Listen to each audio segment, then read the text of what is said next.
আমি আর পারছি না জুই, আমাকে রেস্ট নিতে দে, নয়তো মাথা ঘুরিয়ে পড়ে যাবো রাস্তায়। কথাটা বলেই কারোর অপেক্ষা না করে ধূপ করে বসে পড়লাম রাস্তায় ঘাসের উপর। বড্ড ক্লান্তিতে শরীর নেতিয়ে যাচ্ছে আমার। এতক্ষণ যাবৎ মাথার উপর প্রখর সূর্যের তাপ নিয়ে হাঁটছিলাম নিরুদ্দেশ গন্তব্যের উদ্দেশ্যে। এই মুহূর্তে আমরা নরসিংদী জেলার বাগিচা এলাকায় অবস্থান করছি। এখানে কেন এসেছি এটা অবশ্য সবার জানা, তাই নতুন করে আর নাই বা বললাম কিছু।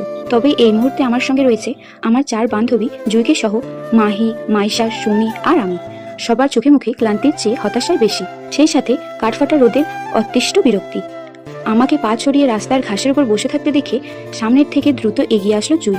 সুমিকে সাইড কেটে আমার সামনে বসে খানিকটা উদ্বিগ্নতাই বলল, তোর বেশি খারাপ লাগছে রিক্তা? মাথা ঘুরছে তোর? পানি খাবি? ক্লান্তিতে মাথা নড়িয়ে সম্মতি দিলাম, যার অর্থ হ্যাঁ, বেশি খারাপ লাগছে। লাগবে নাই বা কেন? অসুস্থ শরীর নিয়ে নরসিংদী এসেছি অচেনা জামাইয়ের চেনা ঠিকানা খুঁজতে। বিষয়টা আজব না?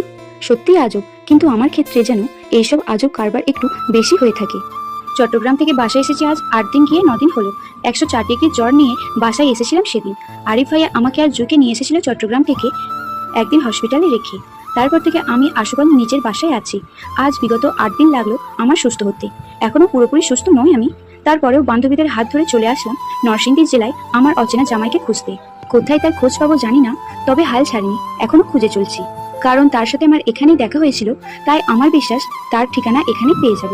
তাছাড়া এখানে এসেই সহনীয় লোকেদের জিজ্ঞাসা করতে করতে একটা কাজী অফিসে গিয়ে পৌঁছে গিয়েছিলাম।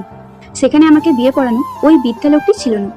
ওনাদের সাথে কথা বলে বুঝতে পারলাম তারা আমাকে 1.5 বছর আগে সেই দিন রাতে ওই অপরিচিত লোকটার সাথে বিয়ে দেয়নি।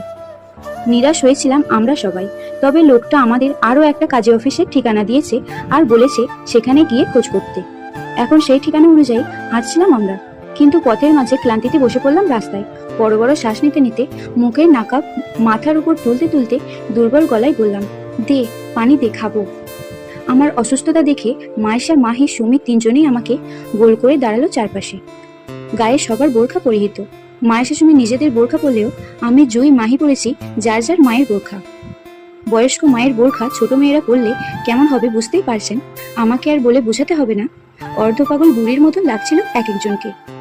তারপরেও নিজেদের সেফটির জন্য এই বোরখা পরে বাসা থেকে বের হয়েছিলাম সকাল 7টার বাসে।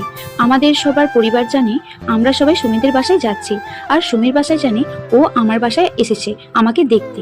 আমি অসুস্থ এই জন্য। মূল কথা হলো আমরা সবাই যার যার বাসায় মিথ্যে কথা বলে বের হয়েছি নরসিংদীর উদ্দেশ্যে। সকাল 7টায় বের হয়েছিলাম, আর 11টার মধ্যে নরসিংদীর বাগিচা এলাকায় বাজারে পৌঁছে গেলাম। এখান থেকে কাজের সন্ধান করে একটা কাজী অফিসে পৌঁছেছিলাম। সেখান থেকে নিরাশ হয়ে অন্য কাজের ঠিকানায় যেতে গিয়ে পথের মধ্যে আটকে বসলাম।